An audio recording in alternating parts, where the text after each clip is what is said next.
بعد 10 साल के बाद जब वो फौत हो जाते हैं तो सारे बेटे बेटियां कहते हैं अहमदी, बल्कि दूसरे खाने सारा अहमदी हो जाता है। अच्छा, गुजरता गया, मौजूदा हालत में आ गए। ठीक है। अब जो है बेटियों में और बेटों में ये तनाजा चल रहा है कि अगर वो जिंदा रहते, बेटियां कह रही जिंदा रहते तो जरूर अहमदी हो जाते। अच्छा। और लड़के कह रहे हैं कि ये भी हो सकता था कि हमें बहुत दूर ले जाते और आज हम दूसरे जुम्मे में होते, गैर अहमदी में बड़े बड़े हम मुनाजरे करने वाले हो जाते जैसे वो करते थे। तो रसूलुल्लाह ने मना फरमाया। तो दोनों, और सुनिए ना, सल्लल्लाहु अलैहि वसल्लम ने बहनी यही बात मना फरमाई है कि ये हरगिज़ बहस ना किया करो कि फौत हो गया, अगर ये ना होता तो यूं होता, वो यूं, तुम्हें पता ही नहीं जिस बात का जहालत है उसके मुताबिक बात करना। जी। तो सवाल अब जो वो कहते हैं लड़कियां अब कह रही, जवाब मैंने दे दिया कि जहालत है। नहीं जी, आगे भी चलता है थोड़ा जहालत आगे चलेगी तो जहालत ही रहेगी। आगे वो लड़कियां बज़िद हैं कि इनके नाम पर तहरीक जदीद में या दूसरे जमाती कामों में उनका चंदा देना चाहिए उनके नाम। हाँ, वो मैं बज़िद रहूंगा तो मैं नहीं लेना। लेकिन बेटे कहते हैं कि ये बात जो है वो दुरुस्त नहीं है क्योंकि उन्होंने जिंदगी में कोशिश की। बेटे बिलक न कहें, जमात बज़िद रहेगी कि हमने नहीं लेना उसका। जिसको तौफीक मिली अहमदियत देखने की, छानबीन करने की और गैर अहमदी मर गया, उसकी तरफ से तहरीक के चंदा लेने का मतलब ही कोई नहीं। वो यही है ये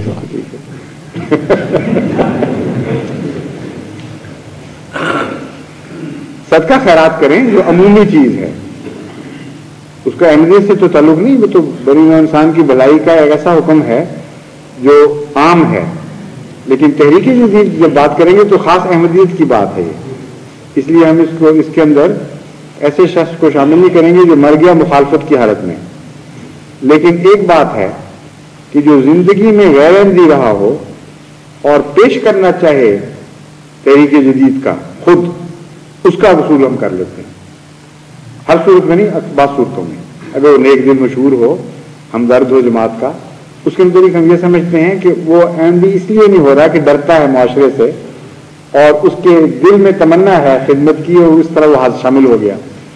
लेकिन जिस शख्स ने अपनी जिंदगी में कोई ऐसा काम ना किया हो कि जमात अहमदिया की खिदमत की हो, चंदे दिए हो, मदद की हो, वो अगर मर गया तो उसका कोई चंदा वसूल नहीं किया जाएगा।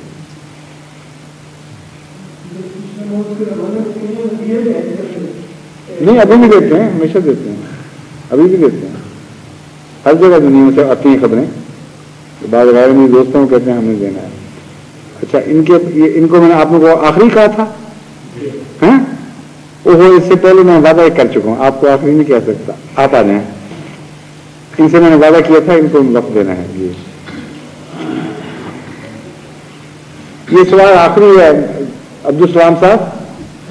हाँ जी। अस्सलाम वालेकुम। मेरा पहला सवाल यह है कि आपने खुतबे में फरमाया, मेरे ख्याल पिछले जुम्मे के, कि अल्लाह ताला ने हज़रत मोहम्मद सल्लल्लाहु अलैहि वसल्लम को अशरफुल मखलूकात में सबसे ऊंचा दर्जा दिया है। अशरफुल मखलूकात में?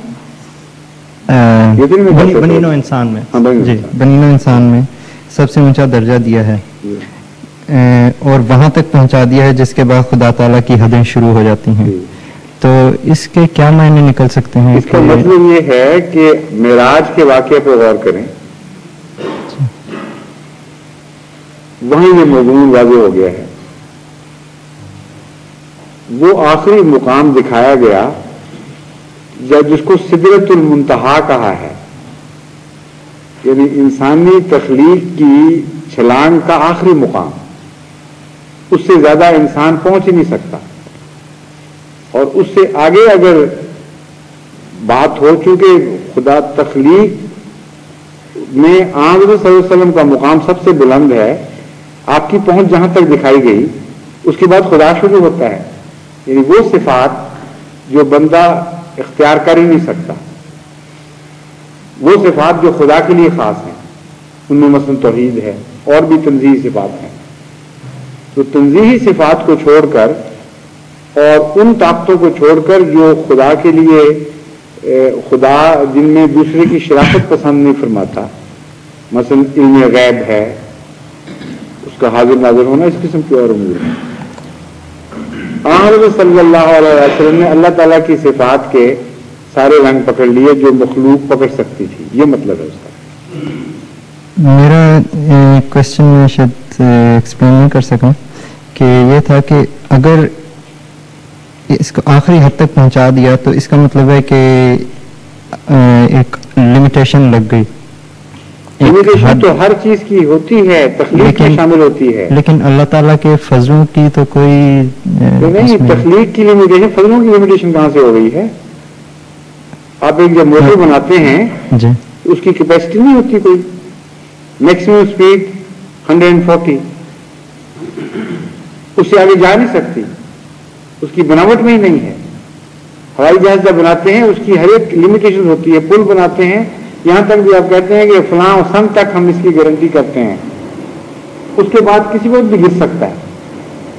تو جتنی بھی خدا کے سوا چیزیں ہیں فانی, وہ زمانے میں بھی فانی ہیں اور اپنے حدود میں بھی فانی ہیں, اور لمیٹیشنز ہیں ان کی. صرف خدا ہے جس کی لمیٹیشنز نہیں. اس لیے کیسے ہو سکتا ہے کہ کوئی شخص بغیر لمیٹیشنز کے ہو؟ ایک لمیٹڈ چیز پر ایک ان لمیٹڈ فضل اسی حد تک ہو سکتا ہے جس حد تک وہ لمیٹڈ چیز اس کو قبول کر سکتی ہے. مثلا سورج کی شعائیں نازل زمین پہ پڑ رہی ہیں, صرف زمین پہ نہیں پڑ رہی, اس سے بہت زیادہ وسیع دائرے میں جو میں پھیلی ہوئی ہیں. جہاں تک زمین کا تعلق ہے اس کے لیے اتنا ہی سورج ہے جتنا زمین پہ پڑ رہا ہے, اس سے زیادہ نہیں ہے.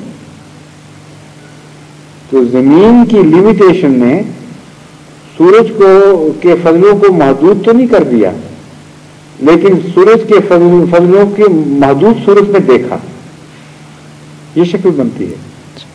اس لیے انسان تو اپنے ظرف کے مطابق ہی خدا کے فضل قبول کرے گا. اس کا یہ مطلب نہیں ہے کہ فضل کرنے والا محدود ہو گیا. دودھ ایک چھوٹے برتن میں ڈالیں گے تو تھوڑا دودھ آئے گا, زیادہ برتن میں ڈالیں گے بڑا زیادہ دودھ آئے گا. اگر دودھ کا برتن اتنا بڑا ہو کہ ایسے کئی ظرف بھر سکے تو ہر چھوٹا ظرف جو بھرتا جائے گا وہ یہ کہہ دے گا کہ بس محدود ہو گیا. وہ تو ظرف محدود ہے, نہ کہ بھرنے والا محدود ہے. جزاک اللہ. اچھا جی, اب آپ اذان کون دے گا؟ نہیں ایسے نہیں کہ سنتوڑ پہ ہی ہے کوئی, مطلب باہر سے آنے والے جو ہے اچھے دینے والے ان کو موقع دے رہا ہوں. وہاں آپ کی آواز اچھی ہے یا دادی صاحب کی اچھی ہے زیادہ؟ کیا آپ نے اگر مغرب کے بعد اذان دی تھی تو ہم آزما لیتے, وہ تو آزمودہ ہیں, وہ مجھے پتا ہے. دادی صاحب آپ آ جائیں.